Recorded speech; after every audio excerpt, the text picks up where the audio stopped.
ओम शांति। आज 23 तारीख के बाबा के महावाक्य हैं।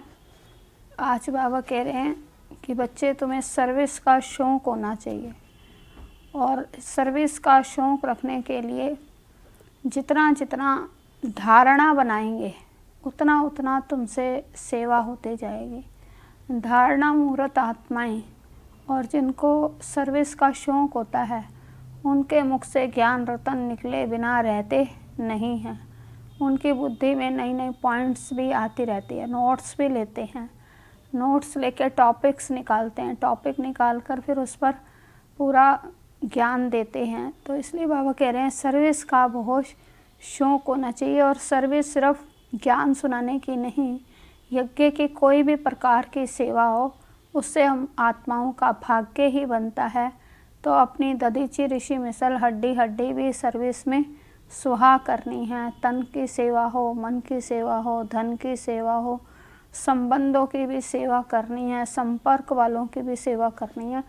तो सबकी सेवा हम कैसे करें, सच्चे सेवाधारी कैसे बने, सेवा का क्या महत्व है, ये बुद्धि में हमेशा बनाए रखना है कि मुझे सेवा करके कमाई जमा करनी है, दुआएं जमा करनी है, बाप के दिल पर चढ़ना है।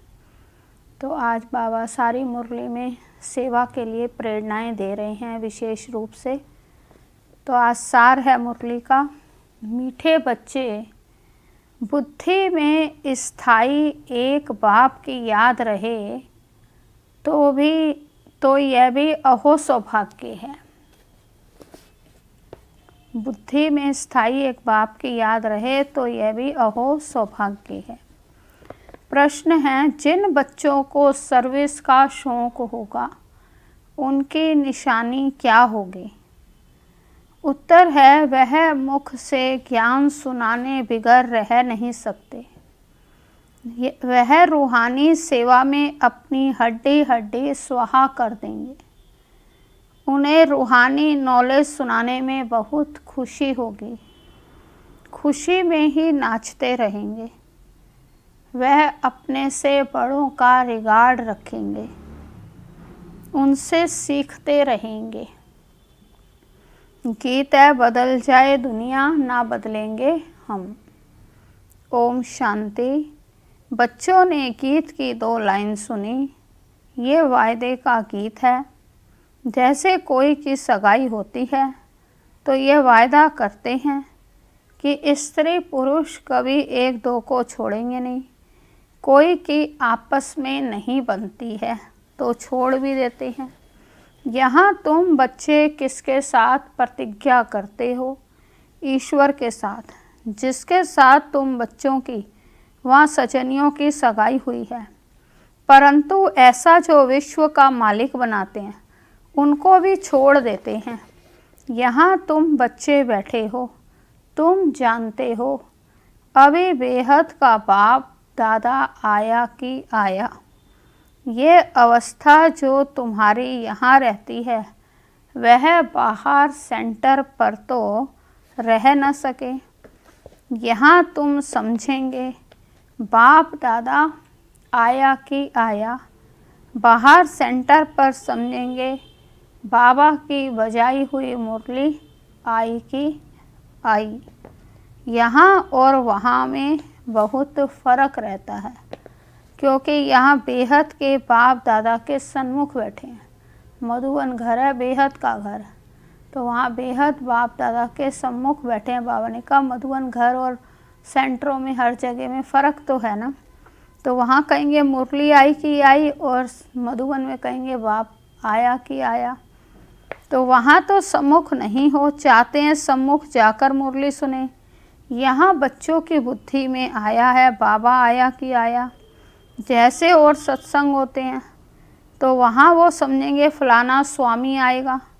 परंतु ये ख्यालात भी सबकी एक रस नहीं होगी। कईयों का बुद्धि योग तो और तरफ भटकता रहता है। कोई को पति याद आएगा, कोई को संबंधी याद आएगा। तो बुद्धि योग एक गुरु के साथ भी टिकता नहीं है। कोई बिरला होगा जो स्वामी की याद में बैठा होगा। यहाँ भी ऐसे है, ऐसे नहीं, सब शिव बाबा की याद में रहते हैं। बुद्धि कहाँ ना कहाँ दौड़ती रहती है।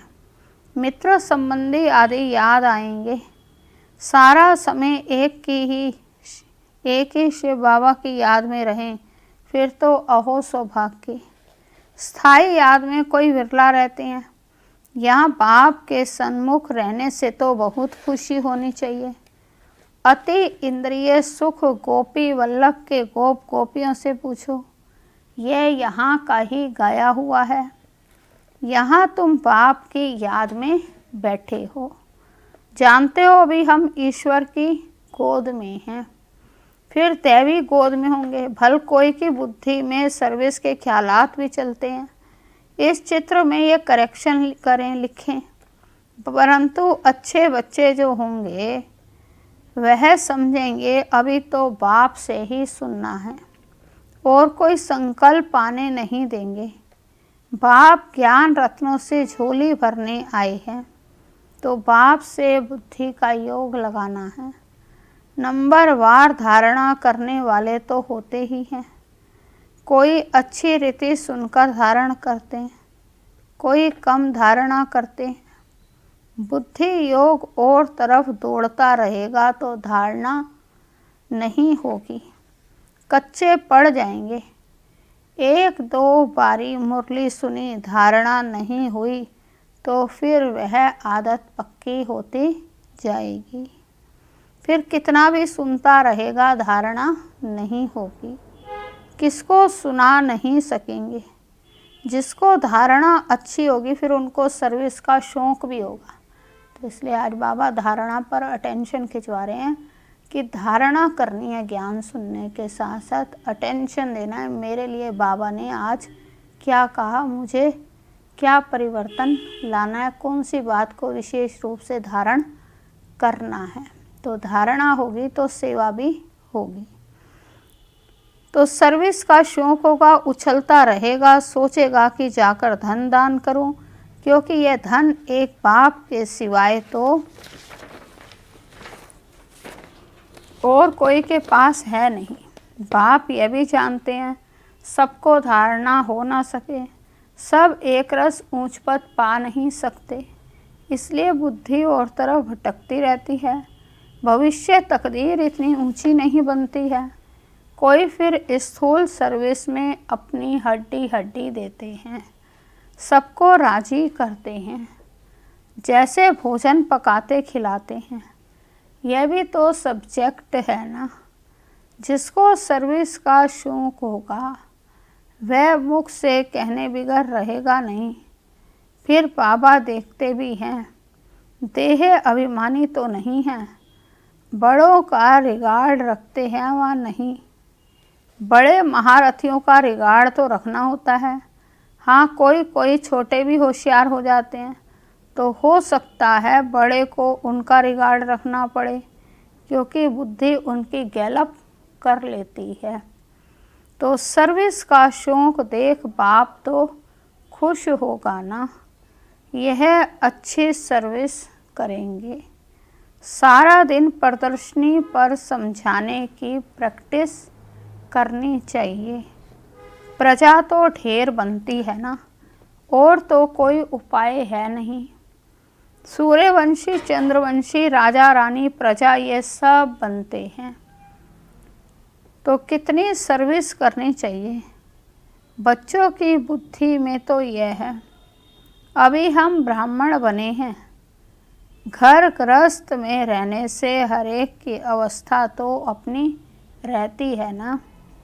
घर बार तो छोड़ना नहीं है। तो बाप कहते हैं घर में भल रहो, परंतु बुद्धि में ये निश्चय रखना है कि पुरानी दुनिया खत्म हुई पड़ी है, हमारा अब बाप से काम है। ये भी जानते हैं कल्प पहले जिन्होंने ज्ञान लिया था वही लेंगे। सेकंड बाय सेकंड हूबहू रिपीट हो रहा है। आत्मा में ज्ञान रहता है ना, बाप के पास भी ज्ञान रहता है। तो तुम बच्चों को भी बाप जैसा बनना है, पॉइंट्स धारण करनी है, सभी पॉइंट्स एक ही समय नहीं समझाई जाती। विनाश भी सामने खड़ा है, यह वही विनाश है। सतयुग त्रेता में तो कोई लड़ाई होती नहीं, वह तो बाद में जब बहुत धर्म होते हैं, लश्कर आदि आते हैं, तब लड़ाई शुरू होती है। तो पहले पहले आत्माएं तो प्रधान से उतरती हैं, फिर सतो रजो तमो की स्टेज होती है। तो यह भी सब बुद्धि में रखना है कि कैसे राजधानी स्थापन हो रही है। यहाँ बैठे हो तो बुद्धि में रखना है कि शिव बाबा आकर हमको खजाना दे रहे हैं, जिसको बुद्धि में धारण करना है। अच्छे अच्छे बच्चे नोट्स लिखते हैं, नोट्स लिखना अच्छा है, तो बुद्धि में टॉपिक्स आएगी कि हम आज इस टॉपिक पर समझाएंगे। बाप कहते हैं हमने तुमको कितना खजाना दिया था। सतयुग त्रेता में तुम्हारे पास अथाह धन था, फिर वाम मार्ग में जाने से वह कम होता गया, खुशी भी कम होती गई, तो कुछ ना कुछ विक्रम होने लगे। उतरते उतरते कलाएं कम होती गई। तो प्रधान सतो रजो तमो की स्टेजेस होती है। सतो से रजो में आते हैं, तो ऐसे नहीं फट से आ जाते हैं, धीरे धीरे उतरेंगे। तमो प्रधान में भी धीरे धीरे सीढ़ी उतरते हैं। कला कमती होती जाती, दिन प्रतिदिन कम होती जाती है। अभी जंप लगाना है, तमो प्रधान से सतो प्रधान बनना है। इसके लिए टाइम भी चाहिए। गाया हुआ है, चढ़े तो चाखे वैकुंठ रस, गिरे तो चकना चूर।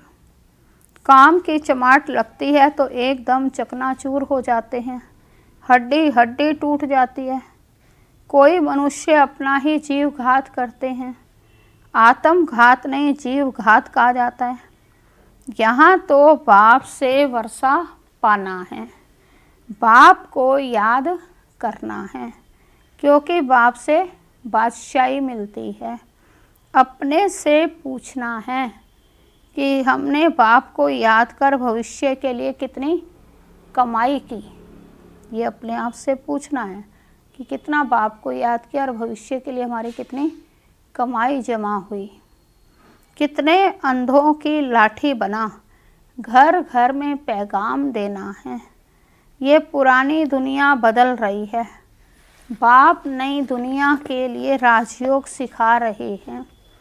सीढ़ी में सब दिखाया है, यह बनाने में मेहनत लगती है, सारा दिन ख्यालात चलता रहता है।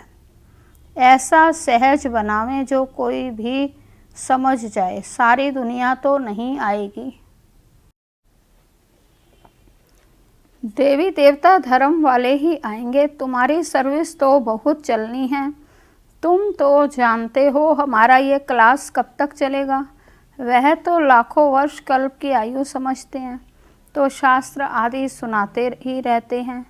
समझते हैं जब अंत होगा तब सबका सदगति दाता आएगा और जो हमारे चेले होंगे उनकी गति हो जाएगी, फिर हम भी जाकर ज्योति में समाएंगे। परंतु ऐसे तो है नहीं।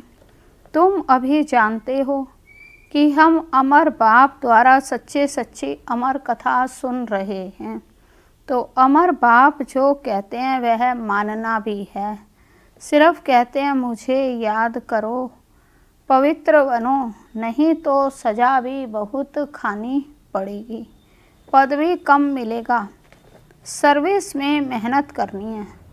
जैसे दधीची ऋषि का मिसाल है, हड्डियाँ भी सर्विस में दे दी, अपने शरीर का भी ख्याल ना कर सारा दिन सर्विस में रहना, उनको कहा जाता है सर्विस में हड्डियाँ देनी। एक है जिस्मानी हड्डी सर्विस, दूसरा है रूहानी हड्डी सर्विस। रूहानी सर्विस वाले रूहानी नॉलेज ही सुनाते रहेंगे, धन दान करते खुशी में नाचते रहेंगे। दुनिया में मनुष्य जो सर्विस करते हैं वह सब है जिस्मानी। शास्त्र सुनाते हैं वह कोई रूहानी सर्विस तो नहीं है। रूहानी सर्विस तो सिर्फ बाप ही आकर के सिखलाते हैं। तो स्पिरिचुअल बाप ही आकर स्पिरिचुअल बच्चों को पढ़ाते हैं। तुम बच्चे अब तैयारी कर रहे हो सतयुगी नई दुनिया में जाने के लिए। वहाँ तुमसे कोई विक्रम नहीं होगा, वह है ही राम राज्य। वहाँ होते ही हैं थोड़े। अभी तो रावण राज्य में सब दुखी है ना। ये सारी नॉलेज भी तुम्हारी बुद्धि में नंबरवार पुरुषार्थ अनुसार है। इस सीढ़ी के चित्र में सारी नॉलेज आ जाती है। बाप कहते हैं ये अंतिम जन्म पवित्र बनो तो पवित्र दुनिया के मालिक बनोगे। तुम्हें समझाना ऐसा है जो मनुष्यों को पता पड़े कि हम सतो प्रधान से तमो प्रधान बने हैं, फिर याद की यात्रा से सतो प्रधान बनेंगे। देखेंगे तो बुद्धि चलेगी, यह नॉलेज कोई के पास नहीं है।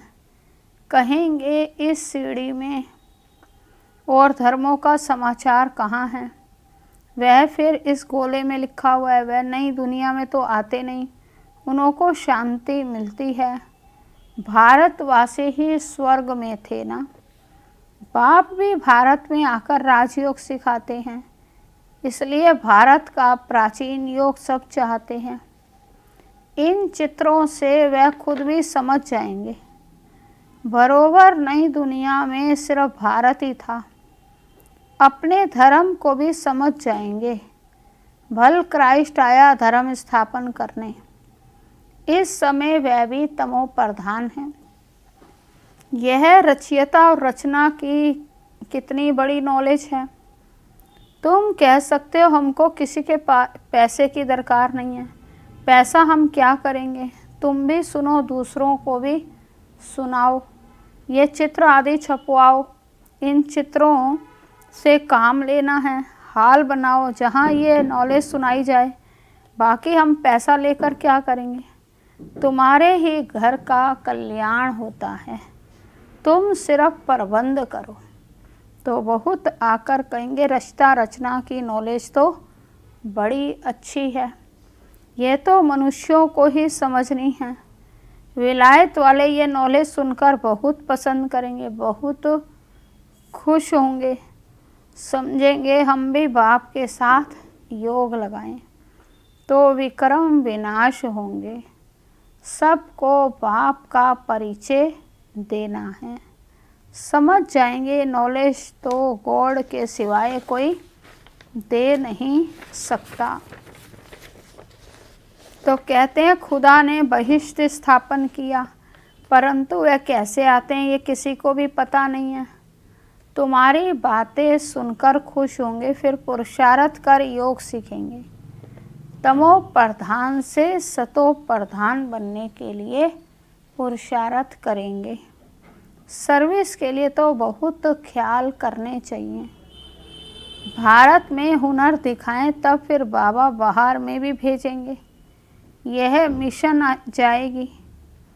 अभी तो टाइम पड़ा है ना। नई दुनिया बनने में कोई देरी थोड़ी लगती है। कहाँ भी अर्थक्वेक आदि आती तो 2-3 वर्ष में एकदम नए मकान आदि बना देते। कारीगर बहुतों सामान तैयार हो, फिर बनने में देर थोड़ी लगती है। विलायत में मकान कैसे बनते हैं? मिंट मोटर में बनते हैं। अभी तो विनाश होता है, फिर से वो ठीक हो जाता है, लेकिन बाबा कहते हैं फिर भी विनाश होने में देर तो लगती नहीं है। तो स्वर्ग में भी कितना जल्दी जल्दी बनते होंगे। सोना चांदी आदि भी बहुत तुमको मिल जाता। खानियों से तुम सोना चांदी हीरे ले आते हो। हुनर तो सब सीख रहे हैं। साइंस का कितना घमंड चल रहा है। यह साइंस फिर वहाँ भी काम में आएगी। यहाँ सीखने वाले फिर दूसरा जन्म वहाँ ले यह काम में लाएंगे। उस समय तो सारी दुनिया नई हो जाती है। रावण राज्य ही खत्म हो जाता है। 5 तत्व भी कायदे मुजीब सर्विस में रहते हैं। स्वर्ग बन जाता है। वहाँ कोई ऐसा उपद्रव नहीं होता। वहाँ रावण राज्य ही नहीं, सब तो प्रधान है। सबसे अच्छी बात है कि तुम बच्चों का बाप से बहुत लव होना चाहिए। बाप खजाना देते हैं, उसको धारण कर फिर दूसरों को दान देना है। जितना दान देंगे उतना इकट्ठा होता जाएगा। सर्विस ही नहीं करेंगे तो धारणा कैसे होगी? सर्विस में बुद्धि चलनी चाहिए। सर्विस तो बहुत ढेर हो सकती है। दिन प्रतिदिन उन्नति को पाना है, अपनी भी उन्नति करनी है। अच्छा मीठे मीठे सिक्के लदे बच्चों प्रति माता पिता बाप दादा का याद प्यार और गुड मॉर्निंग। रूहानी बाप की रूहानी बच्चों को नमस्ते। रूहानी बच्चों की रूहानी बाप को नमस्ते। धारणा के लिए मुख्य सार है। पहला पॉइंट, सदा रूहानी सर्विस में तत्पर रहना है। ज्ञान धन दान करके खुशी में नाचना है। खुद धारण कर औरों को धारणा करानी है। दूसरा, बाप जो ज्ञान का खजाना देते हैं उससे अपनी झोली भरनी है, नोट्स लेने हैं, फिर टॉपिक पर समझाना है। ज्ञान धन का दान करने के लिए उछलते रहना है। वरदान है निराकार सो साकार। इस मंत्र की स्मृति से सेवा का पार्ट बजाने वाले रूहानी सेवाधारी भव। निराकार सो साकार, इस मंत्र की स्मृति से सेवा का पार्ट बजाने वाले रूहानी सेवाधारी भव। विस्तार है, जैसे बाप निराकार सो साकार बन सेवा का पार्ट बजाते हैं, ऐसे बच्चों को भी इस मंत्र का यंत्र स्मृति में रख सेवा का पार्ट बजाना है। यह साकार सृष्टि, साकार शरीर स्टेज है। स्टेज आधार है, पार्टधारी आधार मूर्त हैं, मालिक हैं। इस स्मृति से न्यारे बनकर पार्ट बजाओ तो सेंस के साथ इस सेंसफुल रूहानी सेवाधारी बन जाएंगे। स्लोगन है, साक्षी बन हर खेल को देखने वाले ही साक्षी दृष्टा है। साक्षी बन हर खेल को देखने वाले ही साक्षी दृष्टा हैं। ओम शांति।